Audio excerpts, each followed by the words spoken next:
we are now officially on the road to the Bash at the Beach. And our first matchup is a pre-show match. We're still at Universal Studios. First off, welcome to BShear94 here. Welcome to the channel. If you haven't already, please like and subscribe. Now, let's jump right into this Nitro. So, in a pre-show, we're in front of 1,400 people. We're still doing our tapings at Universal. Chavo defeats a rookie Roderick Strong. About that didn't have much Trouble Wrestling. Again, Roderick Strong keeps getting some tryout matches. 36 rating on him. Chavo 44. They have great performance. That's fine. Cool. 43. Chavo gets a nice little win. I didn't really have him wrestling on this Nitro, so I just want to get him a match. And Roderick Strong looked really good, so cool. I'm okay with that. I am perfectly okay with that. And in our second pre-show match, this match is strictly for Super Crazy and Psychosis, the Mexicools. They defeat two rookies in Kevin Northcutt and Orlando Jordan, have no chemistry, which is totally fine. This is literally strictly just to get Super Crazy and Psychosis a win, as they are going to be joining the ranks of the tag team division. I think I tried them out last time, and things worked out good. I actually have a plan now for them, so that's good. So I'm very excited for that. And let's open to the real show now, the main show of Nitro.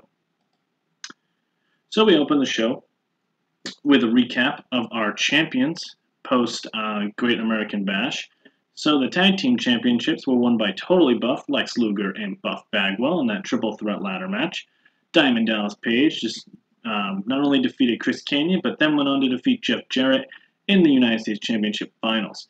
And in a shocker, Little Guido, pretty much making his WCW debut here, pay-per-view-wise, came out on top in the Cruiserweight division, won the Cruiserweight title, and Scott Steiner did retain against Kevin Nash. Very game Kevin Nash, who unfortunately did have some injuries after that match, so he is unavailable for a little bit, so that's a little unfortunate, but a 62 rating.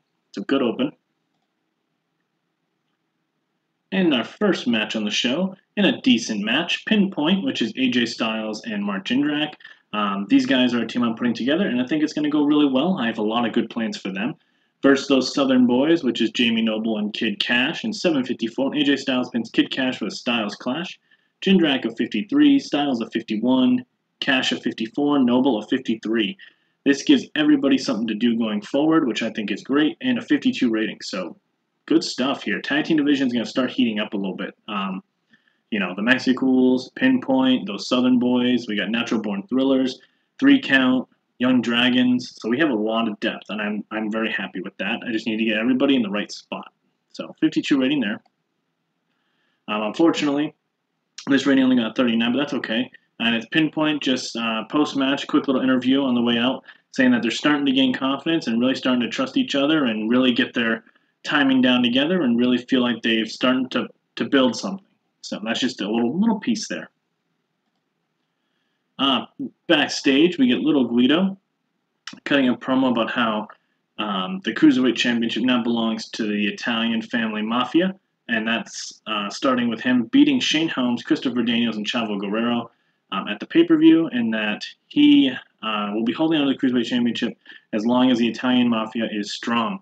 And the whole thing is Little Guido is, you know, from Italy. That's his whole gimmick. He's a full-blooded Italian, so that's like his whole shtick. But he's the Cruiserweight Champion, so he cut a backstage promo. 42, I'll take it. Guido's got to build some of that charisma a little bit, but we'll get there. Cool. And a decent match. Little Guido defeats Billy Kidman in 7-18 by pinfall with the Arrivederci. Chavo Guerrero did come out and distract Billy Kidman to cause this victory. Kidman had the upper hand for most of the match, but Little Guido sneaks out with the victory. 53 out of Kidman, 56 out of Guido. 53 rating. Very happy with this. So far, the opening part of this show, even though it's been pretty revamped compared to what you're used to for WCW, I think things are going really well with the undercard right now. And we come back from commercial, and Kidman is irate. He goes into Bischoff's office and demands a match against Chavo Guerrero next week, and Bischoff obliges. So next week, Billy Kidman will finally get his hands on Chavo Guerrero, who has caused him so much of annoyance. Ever since WCW has really relaunched, these two guys have been Cruiserweight veterans, the guys who are cornerstones of the division, and they are finally going to lock horns next week. 52 rating. Diamond Dallas Page comes down to the ring as the WCW new United States Champion. And as a champion of the people, He wants the people to decide who he will be defending his United States Championship against. But before he can say anything, he gets interrupted by Double J Jeff Jarrett saying that he is the rightful #1 contender because he knows that Diamond Dallas Page could not defeat him. The only reason why he beat him was because Jarrett had to wrestle another match that night. If he faced him in a one-on-one contest, Jeff Jarrett would come out on top. As he says this, Dustin Rhodes comes out and claims that he deserves a WCW United States Championship match, saying that he has never gotten the deserving shot that he should have, and that he is the one who should be facing Diamond Dallas Page for the United States Championship. Rey Mysterio joins the fray, says he's a guy who's never even gotten a shot at the WCW United States Championship, and as a person who has been sticking with this company for so long, he deserves a shot at the United States Championship. And then Chris Kanyon rounds it up by saying, the only reason that you're United States Champion is because you got lucky by defeating me. Jeff knows I would have beaten him, and these other two spums don't even stand up to Chris Kanyon because no one's better than Kanyon. And Diamond Dallas Page then grabs a microphone away from these guys and says, no, this is what's going to happen. All four of you guys have good cases, I ain't going to lie. But next week, it's going to be Jeff Jarrett versus Rey Mysterio versus Dustin Rhodes versus Chris Kanyon in an elimination fatal four-way. The winner of that will face me at Bash of the Beach for the WCW United States Championship. And he drops the mic and leaves the ring. So we love that. So good stuff there on all those guys. And we go from commercial to a singles match in the Cruiserweight division. Christopher Daniels defeats Elix Skipper in a decent match at 8:30 by pinfall with the last rights. Daniels a 51, Skipper a 59, a 54 rating overall. These two guys are guys in the Cruiserweight division right now who they're just kind of going after, trying to get up in the rankings. Both guys have been very good. Daniels was a guy who, he made the Final Four, and he was in the Fatal 4-Way. So these guys are both right there, just on the outside of the Cruiserweight division title picture. Backstage, we got Shane Douglas and Bam Bam Bigelow.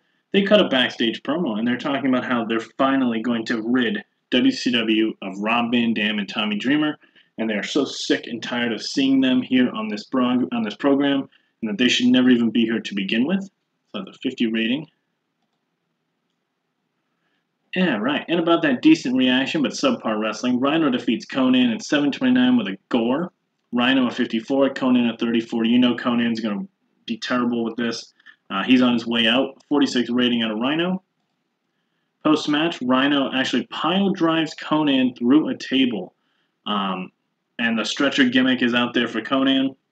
No one knows what got into Rhino, but Rhino just looks enraged. Looks like no one can control him.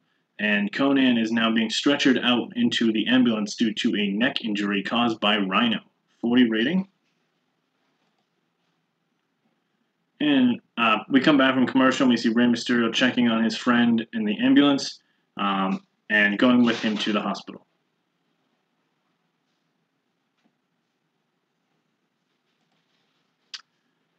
And we come back in a decent match. Jeff Jarrett defeats Road Warrior Animal 8 minutes and 30 seconds by pinfall with the stroke. Jeff Jarrett a 62, Road Warrior Animal 49, 55 rating. This is simply just to get Jeff Jarrett a win back after losing at the Great American Bash to Diamond Dallas Page. Solid mid-card work here, though. 55 rating, I'll take that. And then we get Totally Buff, a little commercial of them hanging out by the pool with the Tag Team Championships, saying that they will not show up until they have to defend the Tag Team Championships, and they show up on their time. They're the stars of the program. They don't want to be there until they have to be. So 60 rating out of those two.